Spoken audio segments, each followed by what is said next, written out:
Olá, gente, tudo bem? Aqui é o professor André, responsável pelo treinamento de QGIS básico. E agora a gente vai iniciar o módulo 5, que é o módulo de análise espacial básica. E a gente vai iniciar esse módulo fazendo alguns tipos de consultas relacionais e consultas espaciais. Só para quem ainda não tiver ficado claro, deixar claro o que é uma consulta relacional e o que é uma consulta espacial. A consulta relacional é uma consulta que a gente faz do banco de dados tradicionais, não espacializados, diferente o que o GEO não utiliza.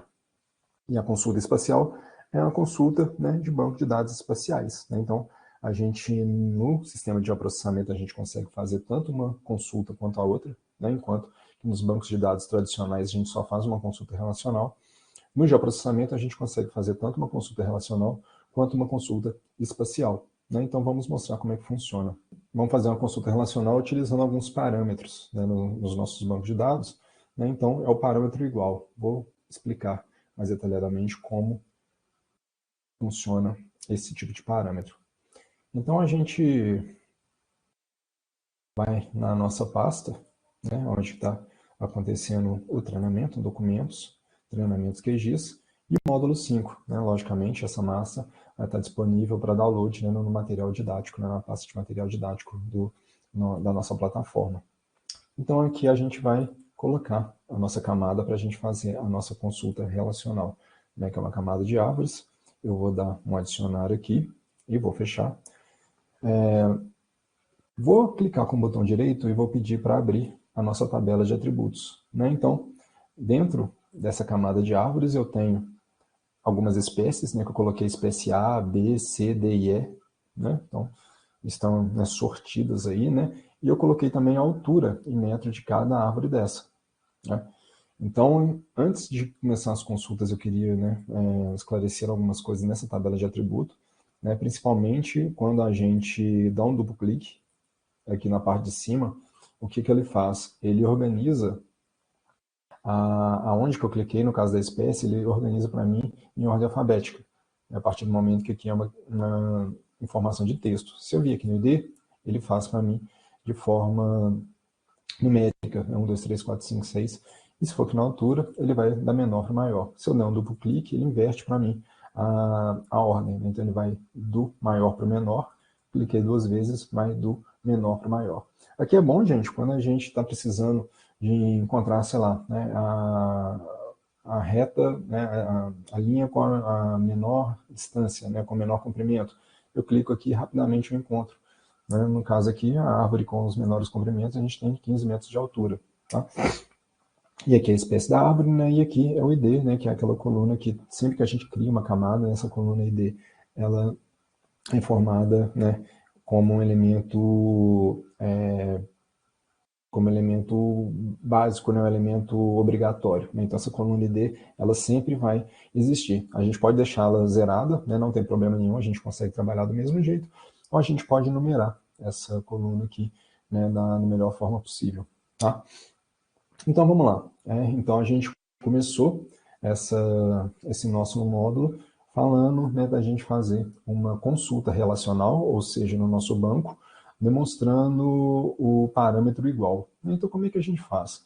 A gente vai vir aqui, nesse selecionar as feições utilizando uma expressão, clica nele, vai abrir essa janela, e aqui, gente, a gente pode tanto digitar, mas o digitar eu não aconselho muito, porque se a gente digitar um caractere errado, essa consulta não vai ser feita. A gente pode ir nesse campos e valores. Vamos supor que eu queira selecionar as espécies, que está na minha coluna de espécie, e eu vou utilizar o parâmetro igual, e aqui eu vou pedir os valores únicos que eu tenho. Então, eu tenho espécie A, B, C, D e E. Vamos falar que eu quero as espécies A. Vou pedir para selecionar a feição. Posso fechar aqui. E aqui, gente, não sei se vocês conseguem ver, algumas feições estão selecionadas em um amarelo mais claro, mais forte. Então, são as árvores da espécie A. Aqui eu tenho todas as minhas linhas, todas as espécies. Se eu quiser ver só as minhas espécies selecionadas, eu clico aqui. Então, todas as minhas espécies A selecionadas. E aqui também eu tenho um filtro, né, de 22 de 121. Então eu tenho 121 árvores, né, pontos de árvores, e foram selecionadas 22 árvores da espécie A. Né? Então, esse parâmetro que a gente utiliza quando a gente quer reconhecer, né, um tipo de espécie. Né? Então, aqui, esse parâmetro aqui, ele é muito bem utilizado, né, quando eu conheço, né, e sei como está escrito direitinho, os valores únicos, né, no caso aqui é espécie A. Agora, vamos dar um exemplo de... A gente está com uma camada de logradouros de uma cidade. Tá? Então, a gente tem, né, vários trechos diferentes, né, com nomes diferentes, e a pessoa que vetorizou, que desenhou esses trechos, eles podem ter colocado, sei lá, né, alguma abreviatura, né? Ao invés de coronel, colocado céu, ao invés de desembargador, o des, ao invés de escrever avenida, colocou só o AV, né? E esse parâmetro igual, ele só vai retornar para mim o que está igualzinho o valor único que eu coloquei. Ou seja, se eu tivesse uma espécie, faltando E, por exemplo, A, né, mesmo a árvore sendo da espécie A, mas tendo esse erro de digitação, né, faltando um E, ela não seria encontrada. Então, aqui são para valores iguaizinhos o que tá digitado. Né? Então, a gente pode utilizar, né, e é muito frequente a utilização desse parâmetro igual, quando eu tenho o conhecimento do banco de dados, né, e eu sei que ele não tem abreviatura, né, está tudo escrito, né, sem erro de digitação, sem nada, para me retornar os valores certinhos.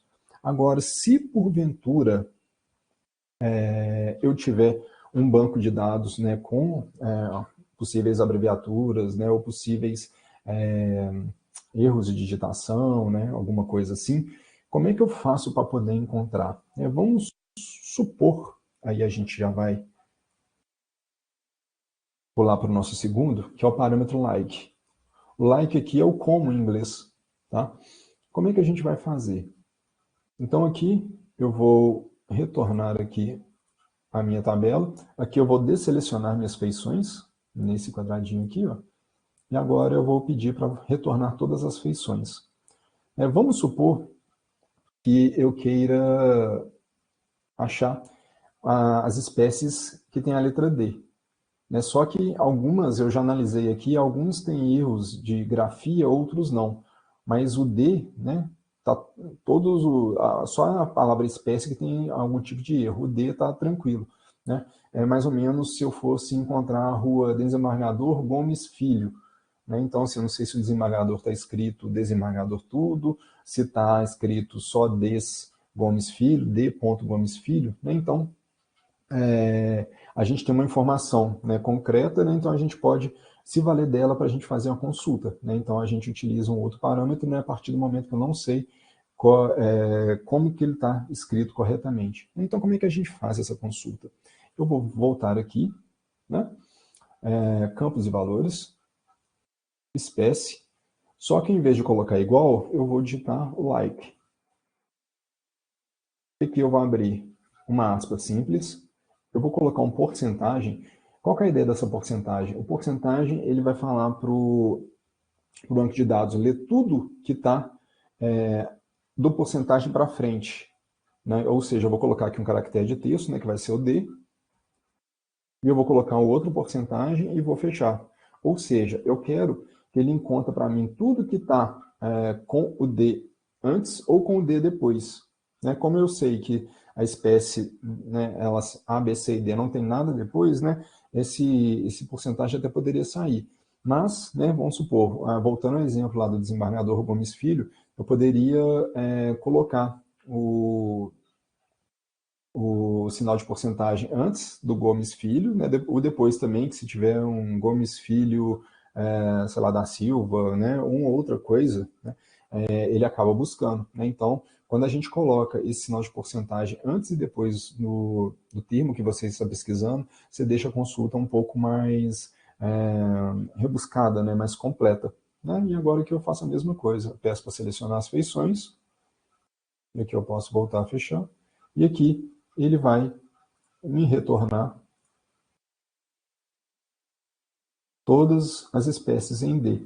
Ou seja, eu utilizei um outro parâmetro aqui, né? Se vocês prestarem atenção, a seleção modificou, né? As bolinhas amarelas mudaram de posição, né? Ou seja, agora a gente tem aqui a seleção das espécies em letra D. Então, esse parâmetro like é muito bom a gente utilizar para esses recursos. Agora aqui, gente, só uma dica, né? Se você pegar uma base muito grande, né? Voltando ao exemplo de logradouro, né? Se eu pego principalmente a cidade de São Paulo, né, que deve ter não sei quantos mil três de logradouros aí. Se eu coloco o porcentagem, utilizando o like, logicamente, ele vai me retornar tudo, qualquer tipo de logrador que tenha a letra A. Né? Então, não justifica eu utilizar esse tipo de parâmetro. Né? Então, para utilizar esse parâmetro, eu tenho que pensar sempre no resultado que eu vou ter a posteriori para não fazer a busca à toa. Né? Então, aqui eu vou ter as três seleções, da 121, né, e as alturas das árvores, né, das espécies D. Né? Então, vamos pensar direitinho aí na melhor forma da gente fazer. Né? Conheço a expressão, né, completinha, tudo certinho? Ótimo. Eu vou fazer com o sinal de igual, né, que eu consigo achar. Não conheço? Eu vou para o like, né, e tento fazer da melhor forma possível, né, para não me retornar muita coisa e ter o retorno, né, mais próximo, né, para não precisar buscar tanto. Às vezes, né, você pega o Gomes Filho, vai aparecer, sei lá, 5 ruas, né, entre uma delas vai estar o desembargador que a gente está procurando. Né, então, a gente dá uma filtrada bem interessante aí, né, na quantidade de logradores que a gente tem, né, utilizando esses parâmetros, né, principalmente o parâmetro like.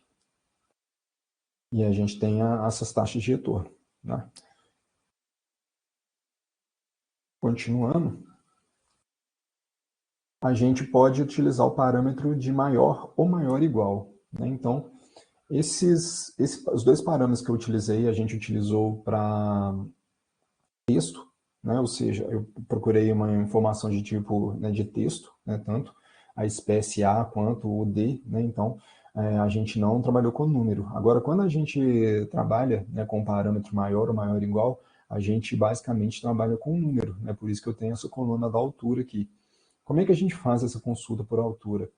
Vamos supor, né, que eu queira identificar as árvores maiores que 20 metros de altura, né, dentre essas árvores que estão plotadas aqui.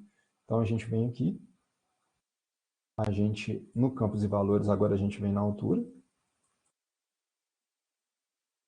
e a gente vem com o símbolo de maior, abre parênteses, ou aspas simples, fecha aspas simples,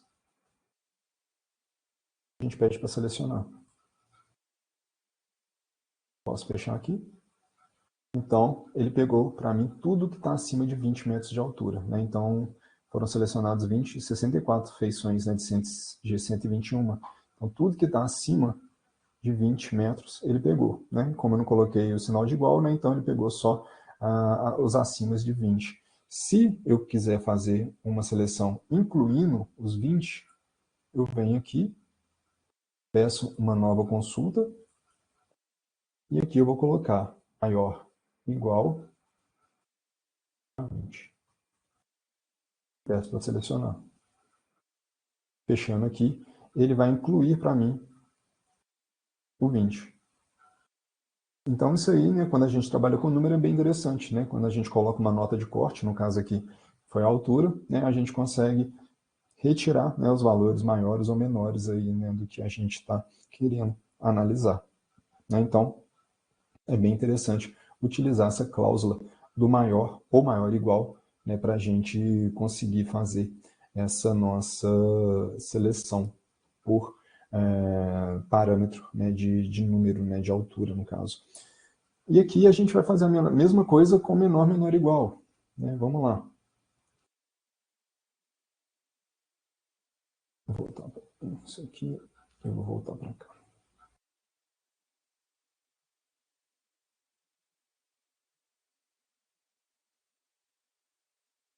Vou fechar essa seleção aqui, isso.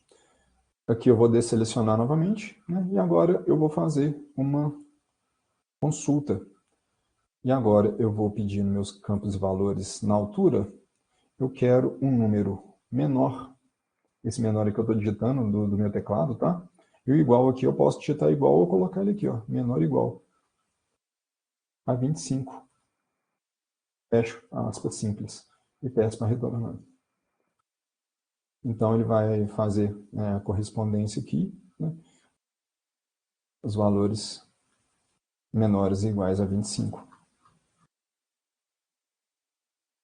Ou então utilizar só o parâmetro menor, vou desselecionar, vou pegar só os valores menores de 20.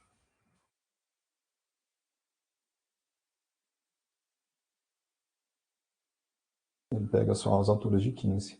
Tá? Então, são essas cláusulas, né, que a gente consegue, né, trabalhar utilizando esses parâmetros, né, de igual, like, o maior igual e o menor igual. E a gente pode também fazer, né, a consulta utilizando mais de uma cláusula. Como que a gente faz isso? Vou voltar aqui, abrir a janela de consulta novamente, vou pedir para zerar tudo aqui, né, se limpar a minha seleção, e vou refazendo a minha seleção. Agora aqui eu vou pedir para a consulta retornar por mais de um campo. Então eu vou querer a minha espécie seja igual, e eu vou pegar aqui uma espécie C, e eu vou colocar um parâmetro end, altura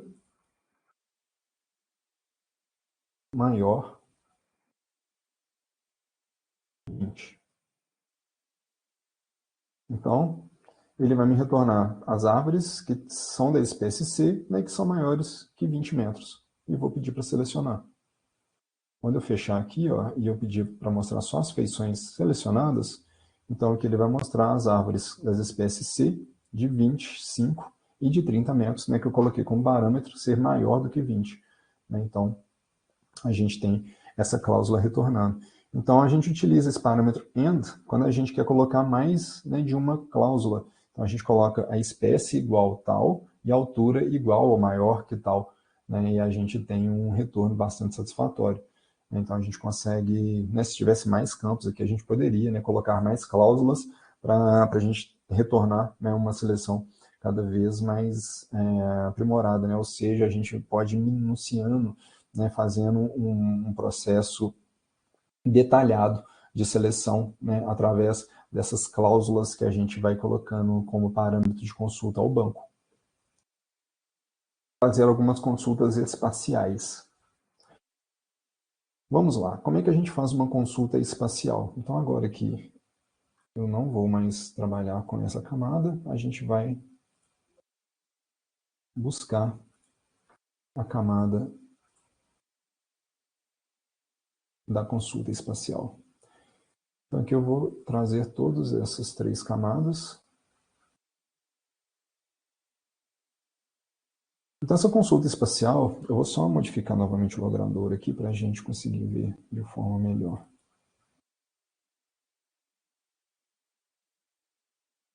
Continuar no vermelho aqui e vou aumentar a espessura. Agora está melhor.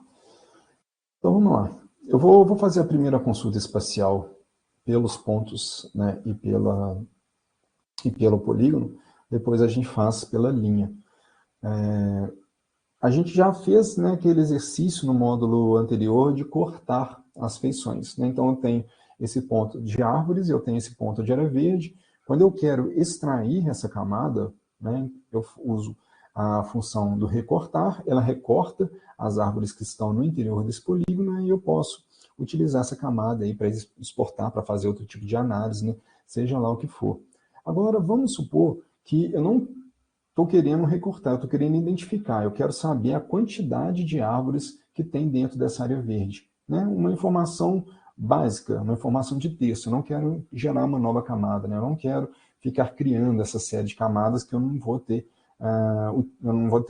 uma utilização dela, né? Ou seja, para eu pegar uma informação de quantitativa, né, eu não preciso recortar a camada, né, e depois ir lá na tabela de atributos e ver a quantidade de feições que tem no interior dela. Eu posso fazer uma seleção espacial. Como é que eu faço essa seleção espacial? Eu venho nesse íconezinho aqui, ó, de seleção espacial, então, vou selecionar por localização, clico nela, e aqui eu vou pedir para selecionar as árvores, e aqui eu vou deixar que interseccionam e que estão dentro da área verde. E eu vou pedir para executar. Aqui, quando eu abrir a tabela de atributos das árvores, eu vou ver que 95 das 121 árvores estão dentro dessa área verde. Então, aqui a gente consegue ver, né, que as árvores que estão completamente dentro da área verde, elas foram colocadas nessa seleção espacial. Então, aqui é uma seleção que rapidamente a gente consegue, né, ter uma resposta, né, para um questionamento que possa ser feito, né? Então, não precisei recortar camada, não precisei criar uma outra camada, não precisei criar, né, um novo volume de dados espacial que eu não vou utilizar, né, a partir do momento que eu só quero essa informação bem pontual, né, quantidade, ponto. Né, coloco lá no meu relatório, eu respondo um superior, né, essa quantidade e ponto. Né, então, eu não preciso, né, dessa criação, né, desse volume exagerado de dados que a gente não vai utilizar. A gente pode fazer também essa seleção espacial com linhas. Eu vou colocar os logradouros aqui, né, que a gente já havia desenhado. Eu vou selecionar esse logrador aqui e eu vou pedir para fazer a consulta espacial dele. Né? Então, eu vou continuar deixando aqui o que intersecciona e vou colocar o toca. E eu vou pedir para manter só no que estão a minha linha selecionada. Quando eu peço para executar, o que ela vai fazer? Posso fechar. Então, tudo que está se tocando, no caso que eles tocam ou se interseccionam, ele vai retornar para mim. Diferentemente desse outro aqui que não toca, não intersecciona esse logrador de cá, essa linha de cá. Né? Então, a gente consegue fazer essa seleção espacial, né, com esses diferentes atributos aqui, né, utilizando linha, ponto, polígono. Né? Então, a gente pode ver, né, e até utilizar, né, outros parâmetros aqui para a gente fazer a consulta que melhor nos convier. Né? Então, aqui eu dei dois exemplos práticos para vocês aqui, né, de como que a gente consegue fazer essa consulta espacial utilizando polígono e ponto e utilizando linha. Avançando um pouco na apresentação, né? Então a gente fez essa seleção dos polígonos e a seleção por linha, né? Então a gente, né, consegue fazer toda essa parte, né, da seleção espacial utilizando as camadas. E depois a gente vai plotar, né, uma planilha com lat-long. Né? Qual que é a ideia? Vamos supor que a gente fez um trabalho, foi a campo. Nesse campo, a gente abasteceu uma planilha, né, com descrição, e cada descrição a gente colocou uma informação de latitude e longitude, colhida via GPS. Então, o que eu quero? Eu quero trazer essas informações de campo, né, para o meu sistema. Então, eu tenho essa planilha, eu quero espacializar as informações que vieram do campo dessa planilha. Como é que eu faço? Vou voltar aqui para o nosso projeto, vou retirar essas camadas, e aqui eu vou pedir, agora, como é uma planilha, né, e o QGIS ele não lê a extensão, né, do Office, né, o XLS, o XLSX, a gente trabalha muito com essa extensão, que é o CSV, né, que é o separado por vírgula. Então eu vou vir aqui nessa vírgulazinha. Para quem não tiver habilitado, a gente pode vir na camada, adicionar camada, e aqui ó, adicionar camada com texto delimitado. Tá? Então aqui é só um atalho. E aqui a gente vai na nossa pasta,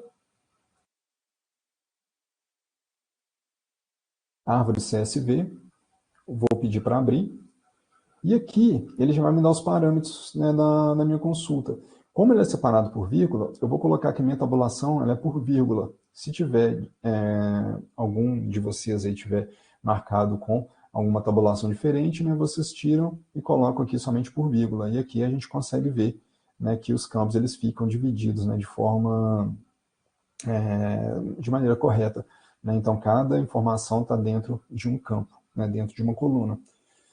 Depois ele vai me pedir as informações, né, que eu não preciso, né, configurar nada, e aqui eu vou precisar configurar para ele, eu preciso mostrar para o software qual que é a minha informação de longitude e qual que é a minha informação de latitude. Então, no meu campo X, eu coloco minha informação de longitude e no meu campo Y, de latitude. Aqui, se por acaso onde vocês estiverem marcados nessa coordenada grau, minuto, segundo, não é o caso, a gente está utilizando a coordenada grau decimal, né? Então desmarquem, e aqui a gente utiliza o nosso dato em sistema de coordenadas de referência, né? Que é o CIRGAS 2000, o EPSG 4674. Aqui eu já não preciso colocar mais nada e eu peço para adicionar. Fecho aqui, e aqui, gente, ele cria para mim uma camada provisória, né, que não está marcado como camada provisória, porque isso aqui ainda não é camada, né? A única coisa que o software fez foi o quê? Foi identificar cada ponto de latitude e longitude que existia naquela tabela e colocar, né, um ponto temporário. Para fazer isso aqui virar uma camada, a gente tem que vir com direito, exportar, guardar elementos como, né, fazer aquele mesmo processo. Vou lá na nossa pasta, do módulo 5 agora, planilha Latilong, e aqui eu posso colocar a minha informação de árvores. Peço para salvar e dou um OK. As árvores estão salvas. Agora aqui eu já tenho uma camada. Então agora, se eu retirar as informações daqui e trouxer aqui, meu módulo 5, planilha Latilong, né, aquele caminho, adiciono, e aqui eu tenho minhas árvores identificadas. Então, é um dos modelos que a gente pode utilizar, né? Então, isso é bem basicamente em questão mais pontual que a gente trabalha, né? Se for fazer um polígono, alguma coisa, a gente colhe os vértices, né? Depois tenta desenhar, né? Se for possível fazer esse desenho por meio de imagem de satélite, né? Ou uma imagem aérea que, porventura, né? A instituição de vocês concederem. Então, a gente tem essa possibilidade, né, de ir a campo, né, identificar com um GPS, né, as latilongues ou dos vértices ou dos pontos em análise, e dali a gente conseguir, né, trazer para cá e depois, né, ou deixar em forma de ponto, ou a gente cria uma linha, né, vamos supor, eu encontrei, não sei, um rio que não existe na base, né, então eu posso caminhar ao lado do rio, colhendo alguns pontos no GPS, ploto esses pontos e depois eu ligo esses pontos, né, formando o rio, até ele desaguar num rio maior. Né? Se eu conseguir ver esse rio na imagem de satélite ou na imagem da fotografia aérea, até melhor que eu consigo fazer já utilizando, né, esse recurso visual. Mas os pontos de latilonga nos ajudam bastante. E se por acaso eu for a campo e colher as coordenadas, né, de um lote ou seja lá do que for, né, de uma área qualquer que eu queira analisar, eu posso escolher os 4 pontos, depois eu coloco no meu software os 4 pontos, ligo, né, fechando esses vértices, 5, 6, né, quantos vértices forem necessários, até que eu consiga fechar e pegar ali minha área de estudo. Né? Aí a gente pode, né, extrapolar esse limite aí para o que a gente quiser. Né? Então, com essa informação de campo, né, que começa com a informação pontual, a gente acaba podendo, né, trabalhar, né, com linha ou com polígono, dependendo do tipo de análise que a gente... Depois a gente vai salvar a camada, né, para a camada ficar salva. Né? Volto a dizer que se a gente só plotar essa planilha, né, e não salvar a camada, a gente vai precisar refazer esse processo se eu precisar, né, de voltar essa camada aí para ter alguma informação. Se eu quiser fazer qualquer tipo de análise espacial, né, de recortar, de fazer buffer, ele tem que ser sempre em camada, viu, gente? Desse ponto plotado do jeito que eu fiz na primeira parte, né, só de exportar as informações do CSV para o projeto não dá certo. Né? Então, a gente precisa salvar e depois de salva a gente consegue fazer as análises, né? Consegue fazer esse tratamento espacial que a camada merece. E agora a gente vai fazer, né, um join relacional. O que é um join relacional? Join vem do inglês de unir, né, de juntar. Né? E a gente vai juntar o que a gente tem de informação numa camada e em uma planilha. Para isso, eu preciso que essa camada, na tabela de atributos, ela tenha um índice espacial igual a esse índice dessa planilha. Né? Vou demonstrar aqui no software, que eu acho que é mais fácil de vocês visualizarem o que eu estou falando. Então, eu vou vir aqui, vou remover, e aqui eu vou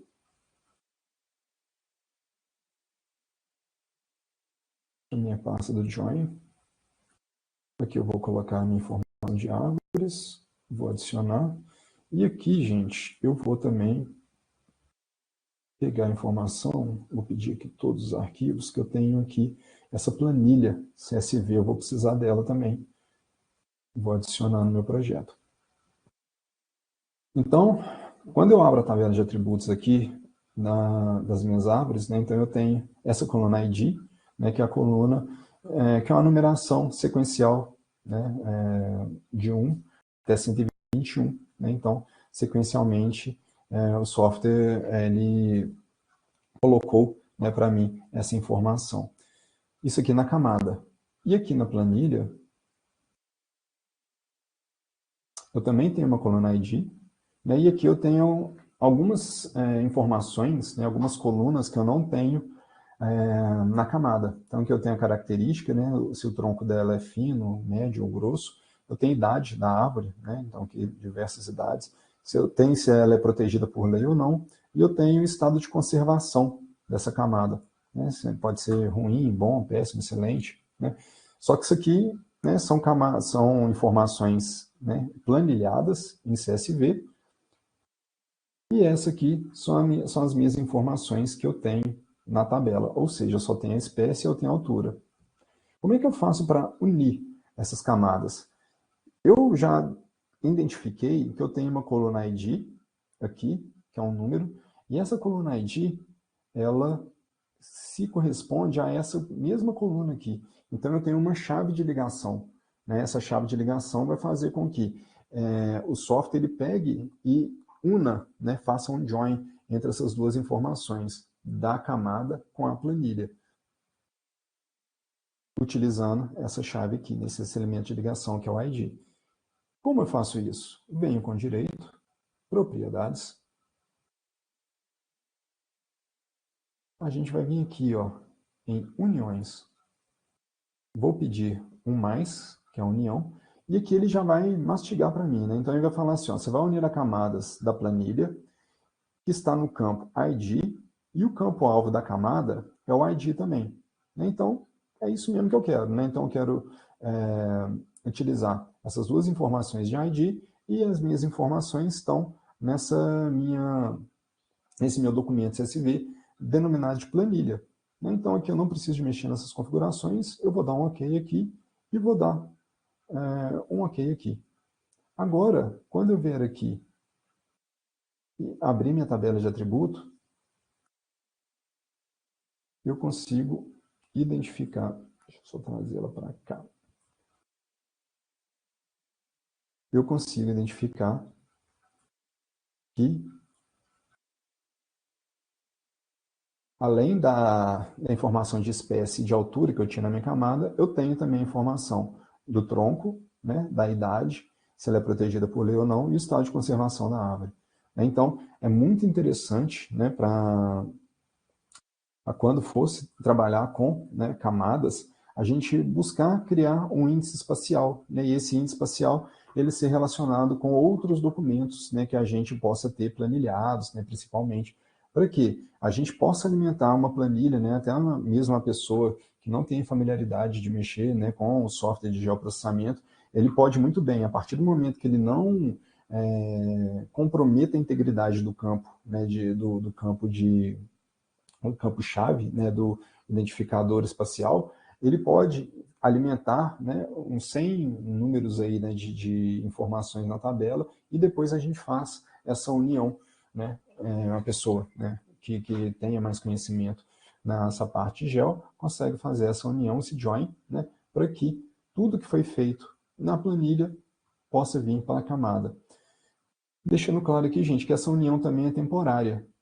Se eu vir aqui, né, e, por exemplo, eu vou retirar a camada de planilha. Se eu vir aqui e abrir a minha tabela de atributo, eu vou voltar aqui a ter somente as duas informações. Tá? Então, se eu quiser realmente, né, ficar com a informação da camada unida, né, com essas duas fontes de informações unidas, eu vou ter que refazer aquele processo. Então, vou vir aqui, vou pedir só para, porque ele vai querer espacializar para mim. Eu vou pedir para vir a planilha, vou na propriedade, união, eu vou pedir aqui para fazer essa união da planilha ID com ID, vou dar um OK e vou dar um OK. Agora aqui eu consigo ter as informações. Quero salvar? Quero. Eu venho aqui, exporto, guardo elemento como, vou lá no meu módulo de join relacional, e aqui eu posso colocar árvores join.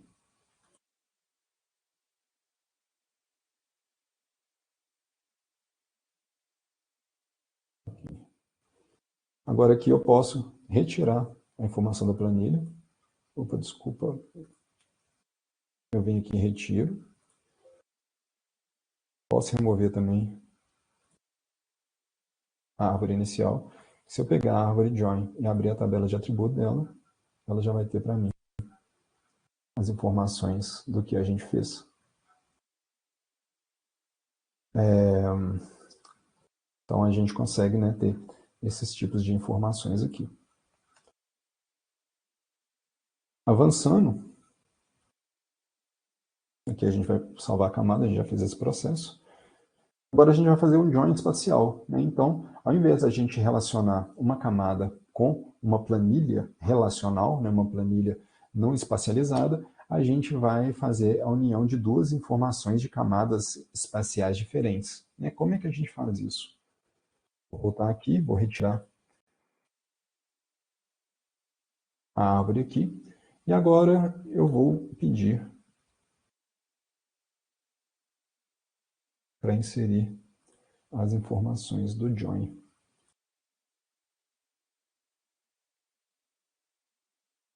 Aqui eu vou colocar essas duas camadas, a camada de árvores e a camada de área verde total. Então aqui eu tenho essas duas camadas, né? Então, se eu vir aqui na camada, eu vou ver que eu tenho a área urbanizada e a área verde. Vou tirar aqui um pouquinho para vocês conseguirem visualizar melhor. E eu tenho as minhas informações de árvores. E aqui a árvore está sem informação nenhuma, né? Ok, eu vou selecionar aqui. E agora eu vou fazer essa união de informações espaciais. Como é que a gente faz isso? Eu vou vir aqui no meu menu vetor, associar atributos por localização. Então aqui eu vou pedir para que ele associe para mim as informações das árvores com a informação da área total. E aqui eu vou pedir a link intersector que está dentro. Eu vou pedir para executar. Fechando aqui, vai gerar essa camada unida. Quando eu abro, que é uma camada de ponto, né, que eu pedi para as árvores fazerem esse processo, poderia fazer o inverso também, mas como a camada de árvores está sem informação, quando eu abro essa camada de informação aqui, ó, ele vai me mostrar as árvores que estão em áreas urbanizadas e as árvores que estão em área verde. Então aqui, o que eu fiz? Eu juntei duas informações, né? Então aqui eu tenho a informação da árvore e aqui eu tenho a informação do meu polígono. Então, fazendo essa união espacial, eu consigo pegar as informações, né, da minha tabela de atributo das árvores, né, com a minha informação da tabela de atributo da área. Né? No caso aqui, eu consigo identificar, né, aonde que estão as árvores em áreas verdes e em áreas urbanizadas. Né? Se eu posso vir aqui para a descrição, pegar a área urbanizada, selecionar tudo segurando o Shift aqui, ó, vocês vão ver que todas as árvores selecionadas estão nessa área urbanizada, né? E naquela área verde que a gente já conhece. Se eu pegar aqui e selecionar segurando o Shift até a última, ele vai fazer para mim a seleção de áreas verdes. Então, gente, sempre que uma camada ela intersecta a outra ou ela está dentro da outra, essa seleção, esse join espacial, ele pode ser feito. É bem interessante, né, a gente fazer isso aí por conta de a gente não precisar. Imagina se a gente tivesse que pegar essas 121 árvores aí, ver a posição dela e depois colocar a descrição, né? Essa aqui está em área urbanizada, essa aqui está em área verde, essa está em área urbanizada, em área verde, por aí vai. A gente, colocando essas informações, a gente consegue ter uma maior facilidade, né, de ter essa informação na tabela de atributos, né, e a gente consegue trabalhar o dado da melhor forma possível. Né, e aí a gente consegue, né, tirar o maior número de informações que ele possa nos dar. Lembrando que a gente só consegue fazer isso aqui, né, principalmente nessa parte do estar dentro de, porque a gente tem um polígono. Se a gente estivesse trabalhando por linha, eu só ia trabalhar com uma linha tocando a outra, né, que é uma análise não pobre, né, mas é uma análise que poderia ser melhor utilizada, né, se a gente estivesse utilizando um outro tipo de feição. Então, por isso que eu sempre bato na tecla, né, da importância da gente escolher bem a feição, né, pensar o que a gente vai colocar de informação dentro da feição, para a gente tomar a melhor decisão quando a gente cria a camada, né, e não precisar desse retrabalho. Então, esse aí é do outro exemplo clássico, aí, né, já dei tantos, do que a gente trabalhar com essa informação de polígono pode trazer de benefício para a gente, né, num campo de análise ou de pesquisa espacial. Isso aqui, gente, cria uma camada temporária, né? Vocês estão vendo o símbolozinho, deixa eu fechar aqui. Esse símbolozinho do lado aqui é uma camada temporária. Se eu quiser deixá-la permanente, eu posso clicar nesse símbolozinho e ir lá para a nossa pasta do Join Espacial. E aqui eu coloco árvores por área.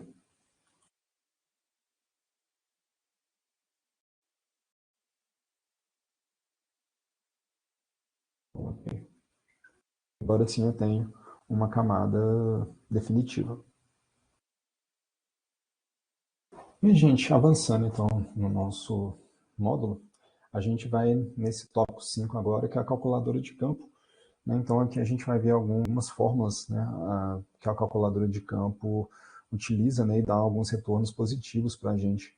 Então, primeiramente, a gente vai adicionar campos na tabela, né, e eu vou pedir um pouco da atenção de vocês aqui, né, na criação desse campo, para a gente não criar um campo errado, né, porque a informação do campo ela não é passível de edição. Então vamos lá, como é que a gente vai nos portar, né, durante a criação desses campos? Eu vou vir aqui na minha calculadora de campo e vou colocar essas duas informações, tanto de área quanto de árvore. Peço para adicionar e fecho. Como é que eu adiciono um campo? Eu vou vir aqui, né, nas árvores, por exemplo, abrir minha tabela de atributo, né, e aqui eu só tenho a minha informação de ID. Né? Então, se eu quiser colocar um novo campo, eu vou vir aqui para colocar a edição, né? Para habilitar a minha edição, e eu vou vir aqui, ó, nesse íconezinho, novo campo. Esse novo campo, ele vai me dar, né, primeiramente, a opção de escolher um nome. Esse nome aqui, gente, a gente vai ter que trabalhar muito o nosso poder de síntese, né? Porque eu não posso colocar um caractere muito longo, né? Vou só utilizar um teste para vocês. Eu estou digitando aqui, ó, e ele travou nessa quantidade. Então, tem 2, 4, 6, 8, 10, 11 caracteres, se eu não me engano, né? Fiz a contagem rápida aqui. Então, ele não aceita mais de 11 caracteres. Então, vamos supor que eu queira colocar um campo de espécie. Aqui, se eu precisar de colocar espaço ou caractere especial, eu vou ter que evitar, né, por conta de lógica de banco de dados, né? Então, ele não trabalha muito bem, né, com o espaço, né? Sempre que eu precisar de espaço, igual a gente já comentou outras vezes, a gente vai usar o underline, né, que é um caractere, e evitar o caractere especial, né, para não ter problemas aí, né, de produção, né, e de leitura desse campo a posteriori. E depois, né, que eu criar um campo espécie, eu vou escolher o tipo de informação que eu vou colocar nele, né? Então, ele pode ser um número inteiro, né, completo, né, ou um número inteiro de 64 bits. O que é um número inteiro? É um número sem vírgula, um número que não é negativo, é um número inteiro. Tá? Então, aqui é um número menor, né, que é um número de 64 bits, aqueles números gigantes, né, números extremamente altos, né, sei lá, né, temperatura no núcleo da Terra em graus, né, então um ano em segundos, né, dá aquele número absurdo. Então a gente acaba utilizando o número de 64 bits. Distância, né, daqui, sei lá, né, a planeta tal, né, então são números que a gente, né, precisa de um exagero de casa decimal. Não é um número que a gente trabalha com muita constância. Então, aqui número inteiro, aqui o número decimal é o número de vírgula, né, que a gente viu no nosso sistema de coordenadas. Tanto as coordenadas UTM quanto as coordenadas em grau decimal, ela tem, né, um número, vírgula, outra coisa, um texto e uma data. Então, como eu vou colocar uma espécie, né, logicamente eu vou colocar uma informação textual. Vamos criar uma situação hipotética aqui, né, vou errar aqui, né, de propósito, colocando uma informação de número e um comprimento de 10, ou seja, de 10 caracteres, né, até 10 caracteres é aceita nesse campo. Dou um OK, cria-se o campo, eu venho aqui e vou começar a editar. Né? Então eu venho aqui e coloco a espécie da árvore. Né? Vamos supor que essa árvore é uma cerejeira. Cerejeira. Terminei de digitar. Quando eu pulo para colocar uma outra espécie, essa informação é apagada. Por quê? Porque é uma informação de número inteiro. Aqui só vai aceitar se eu colocar número real inteiro, né? Sem vírgula, sem nada. Como a minha informação é textual, né? Ele não vai aceitar. Né? Se eu tentar colocar 12,55, né? Se eu tentar habilitar outra, ele vai fazer a aproximação para cima. Né? 55 ele joga a redonda para cima. Então aqui ele só aceita números inteiros. Existe uma maneira de eu entrar nas propriedades aqui e consertar, né, tanto a forma do dado que vai entrar quanto o número de caracteres? A resposta é não. Se eu fiz isso aqui errado, o que eu tenho que fazer é vir cá, excluir esse campo de espécie e criar um novo campo. Vou criar novamente o campo de espécie. Agora eu vou colocar o nome certo, o tipo de dado certo que vai entrar, que é um texto string. E aqui vamos colocar um 30, né, só para não faltar caractere. Eu vou aqui e dou um OK. Agora, na minha espécie, se eu quiser colocar cerejeira, ele vai aceitar. Se eu quiser colocar que o outro é um IP, ele vai aceitar. Se eu quiser colocar que o outro é uma sucupira, aceita também. Terminei de fazer colocar as informações, venho aqui, salvo e termino a minha edição. Fica tudo salvo aqui, né? Lembrando que sem estar no meio de edição, eu não consigo editar. Eu posso clicar aqui várias vezes que eu não consigo fazer nenhum tipo de edição textual, muito menos, né, inserir ou retirar campos. Tá? Então, o que eu peço, né, para vocês darem uma atenção na hora de criação desses campos é isso.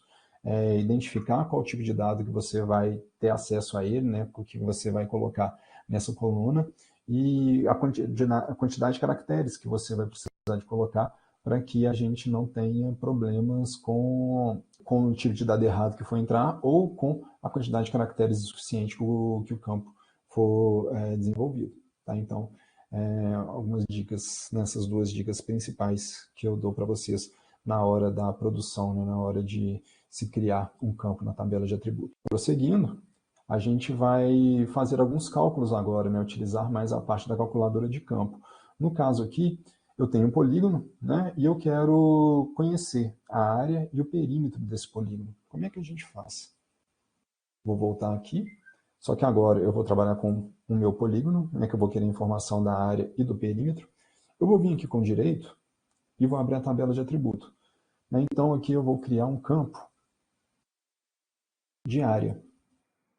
Eu posso colocar a área em M2, para saber que a área está em metro quadrado, para quem estiver analisando seu campo, né, ver que essa área foi calculada em metro quadrado. Depois eu venho aqui, coloco que é um número decimal, e aqui, gente, é o número de casas totais que esse campo vai ter, no caso são 10 caracteres totais, e aqui o número de caracteres pós-vírgula, ou seja, vai ter 3 números depois da vírgula. Vamos supor que eu quero só 2 números depois da vírgula. Eu venho aqui, aperto, né, e mudo para 2. E aqui eu crio o campo, área, underline M2. E aqui, na minha calculadora de campo, eu posso pedir para atualizar um campo existente, que é o campo que a gente acabou de criar, né, que é o campo M2. A gente vem aqui em geometria, e a gente vem aqui nesse cifrão área. E aqui dá um resultado que a gente vai ter se a gente utilizar esse parâmetro. Se eu vir aqui e digitar, acontece a mesma coisa, tá? Área. Quando eu der um OK, ele vai calcular para mim a área em metros quadrados. Tá? Se eu quiser fazer transformações para quilômetro, depois o default dele é em metro quadrado, né? Mas a gente consegue fazer, né? Se for uma área muito grande, a gente consegue fazer as transformações na mão, né? Pulando as casas decimais que a gente aprendeu na escola. E depois a gente pode também pegar o perímetro. Novamente, eu quero um número decimal com 2 casas depois da vírgula. Campo criado, eu venho na minha calculadora de campo, geometria, e agora aqui eu venho nessa perímetro. Atualizar um campo existente, perímetro. E aqui eu tenho perímetro, né, que eu na criação não coloquei, né, mas aqui eu tenho metros, né, então eu tenho um perímetro de 1.664,13 metros. Né, então, são essas fórmulas que a gente utiliza para calcular tanto a área quanto o perímetro. Tá? Então, a gente consegue, né, ter esse tipo de informação, né, por meio da calculadora de campo. A gente pode também pedir para encontrar a latitude e as longitudes, aí no caso dos pontos. Vou voltar aqui, agora eu vou abrir na minha camada de pontos. Né, aqui eu vou só terminar a edição aqui e salvar, para ficar salvo, né, tudo que a gente fez na calculadora de campo aqui da área. E aqui a gente vai abrir. E aqui eu não tenho informação de lat e long de cada ponto. Como é que eu faço para incluir?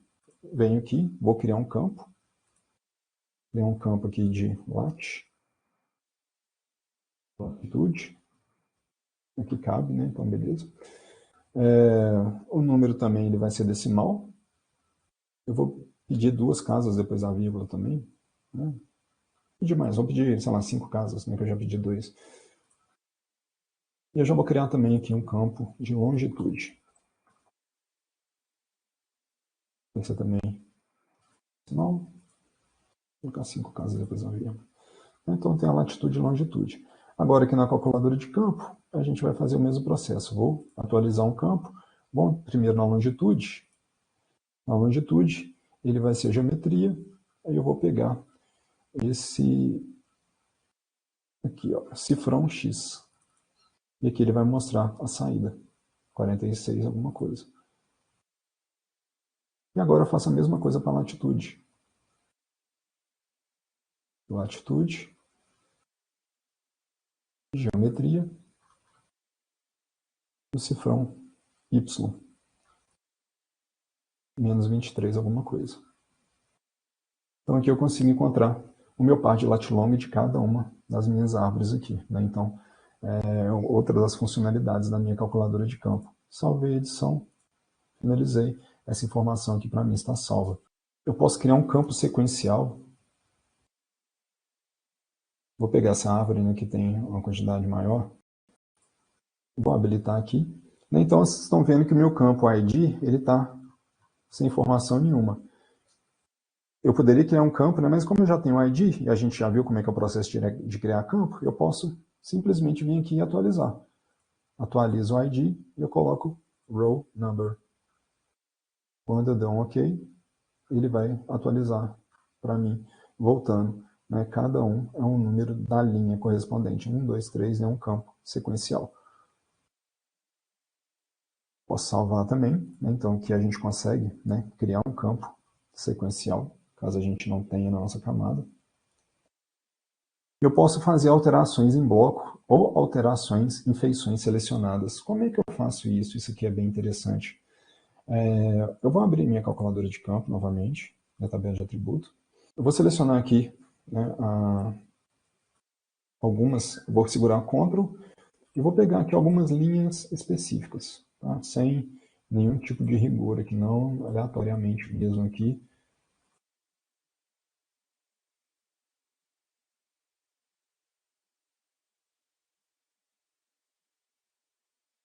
Então eu tenho essas linhas selecionadas aqui, ó, e vamos supor que essas linhas que eu selecionei é tudo de uma mesma espécie.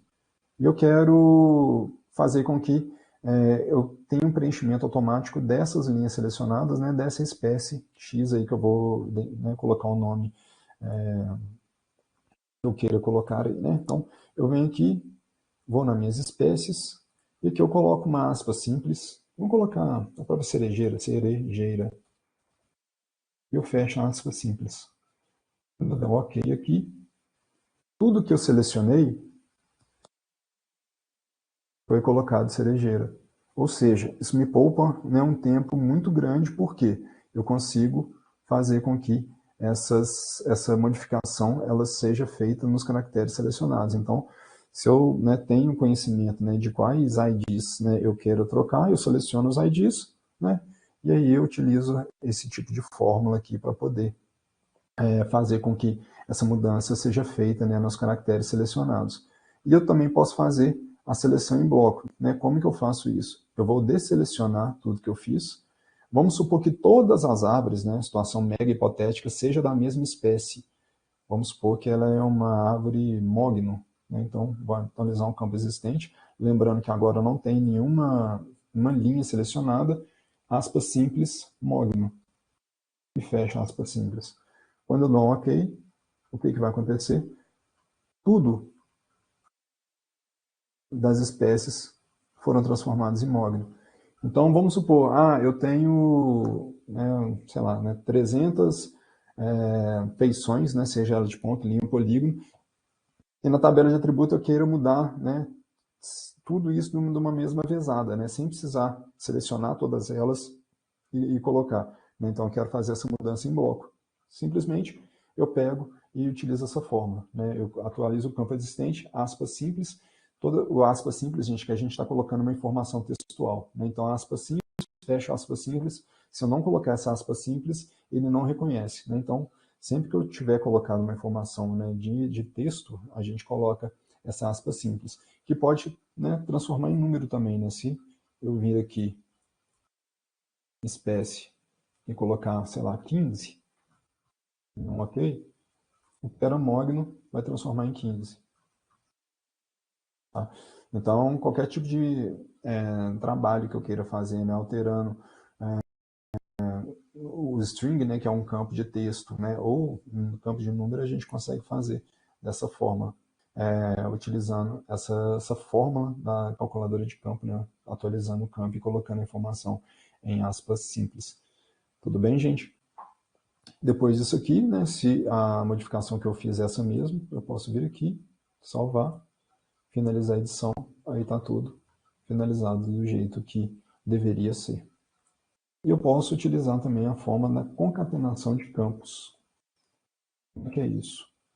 Vamos supor, vou pegar a árvore aqui novamente, vou abrir a tabela de atributo. Vamos supor que eu queira fazer um campo com a minha informação da espécie, tá, 15, mais a informação da latitude, mais a formação da longitude. Então, venho aqui, habilito, vou criar um campo novo, concatenar.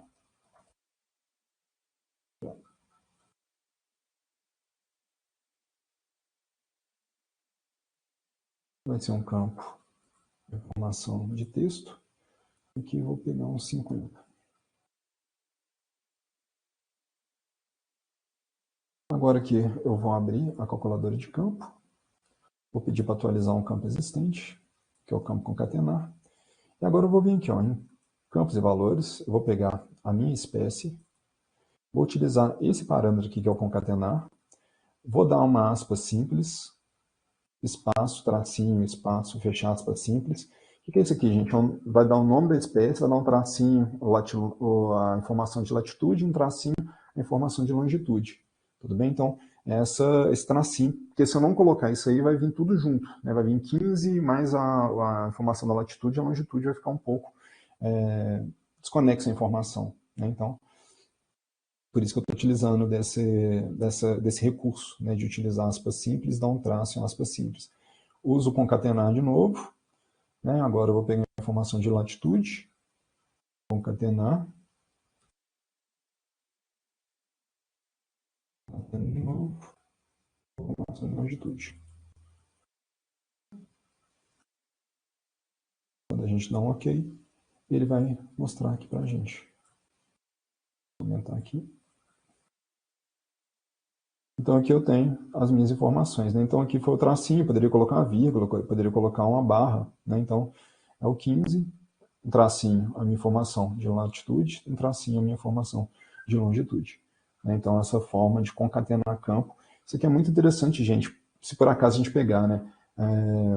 O tipo de logradouro, avenida, o nome do logradouro, né? O nome que tiver lá, né? Vamos supor Avenida Paulista, o número do logradouro, vamos supor 30, o bairro, eu quiser colocar tudo no mesmo campo, eu posso colocar, né, os campos concatenados. Eu crio uma coluna de endereço, né, e não dos campos separados, né? O ideal mesmo é a gente deixar separado, mas quando eu quiser informação de endereço, eu já tenho o endereço todo feito, né? Se porventura precisar dessa informação, né, de forma textual, né, enfim, para enviar em correspondência, né, sei lá, né, uma situação meio hipotética.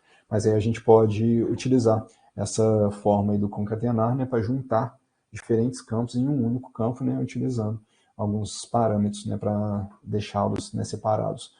Voltando a salientar, né, se eu não coloco esse tracinho, né, vai vir 15 menos 23 tudo junto, né, então vai vir um bloco de números que a gente não vai ter muita não vai conseguir identificar muito, né, a serventia dele. Aqui a gente consegue pelo menos identificar que tem um traço, né, separando o que é a espécie, do que é a latitude, do que é a longitude.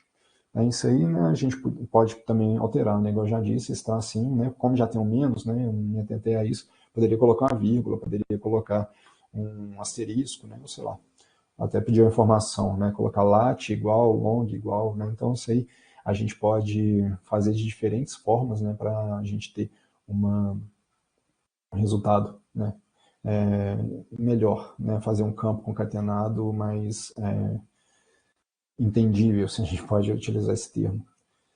E por último, não menos importante, né, a gente pode exportar uma tabela. Vamos supor que, eu vou salvar aqui tudo que a gente fez. Vamos supor que uma pessoa ela está querendo ter acesso a essa minha tabela que a gente fez. Tá? Ela não quer a camada para ela não importa. O que importa para ela é uma tabela relacional para ela desenvolver o trabalho dela. Né? Como é que eu posso exportar somente essa tabela, né, e não exportar a camada para a pessoa? A gente vai fazer aquele mesmo processo com direito, exportar, guardar elementos como. Aqui, ao invés de shapefile, a gente vem aqui em planilha de cálculo, tá? XLSX. Eu vou colocar na nossa pasta, que a gente está fazendo esse último módulo aqui, né, do número 6, calculadora de campo. Eu vou colocar aqui planilha das árvores. Então, ok. Vou pedir para exportar. Agora, quando eu for na pasta, no módulo 5, calculadora de campo, vai estar aqui a planilha das árvores. Se eu pedir para abrir, ele vai me abrir aquela nossa tabela de atributo, né, com tudo que a gente fez. Então, isso aí é para, se por acaso, né, uma pessoa ela quiser usufruir do banco de dados nosso, né, de forma relacional, você pode mandar para ela, para a pessoa, né, que está te pedindo, a planilha aqui, né, com as informações, né, no caso aqui as espécies, o ID, a latitude, a longitude, o campo concatenado. Então, a gente tem essa possibilidade de enviar para a pessoa aqui, né, somente essa forma relacional, né, e não mandar a camada, né, se para a pessoa não for interessante ter a camada.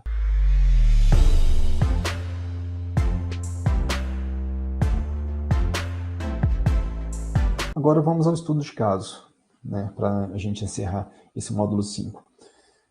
Estudo de caso conta o seguinte: ao receber uma camada shapefile de uma área verde, você percebeu que ao abrir a tabela de atributos, o campo descrição, que estava configurado como um texto e um limite de 8 caracteres, continha informação digitada da seguinte forma: área, ou seja, a gente tem um erro de digitação, ao invés do E, ele colocou um I, e colocou um V, ao invés de escrever verde. Aí, observou-se a necessidade de alterar a informação do campo descrição, de área, para corrigir, para área verde, né? Colocar a grafia de forma correta. Aí vem a pergunta, né? A primeira pergunta: é possível realizar a alteração neste campo já configurado? Então, eu vou pedir para vocês analisarem, né, o campo do jeito que está, né, principalmente, né, na parte dos caracteres, e ver se essa alteração é possível. Levando em conta que a camada possui 80 polígonos desenhados, né, 80 polígonos de área verde, e todos devem ter a mesma informação no campo de descrição, qual seria a melhor maneira de realizar essa alteração? Então, se porventura, né, a gente não conseguir, nesse campo já configurado a priori, né, pela pessoa que desenvolveu a camada, fazer a alteração da área V, né, de verde, para a área verde escrita, né, da forma correta, qual que é a forma, qual que é o passo a passo para eu fazer isso aí de uma forma automática, né, para não perder tempo, né, colocando os 80 informações uma a uma. Né? Então, eu creio que a gente discutiu isso, né, no decorrer desse módulo, né, e creio que vocês consigam, né, colocar no papel e transmitir para mim esse passo a passo aí do que deve ser feito. Dessa forma, a gente termina o módulo 5, né? Agradeço a atenção de todos aí. Um forte abraço.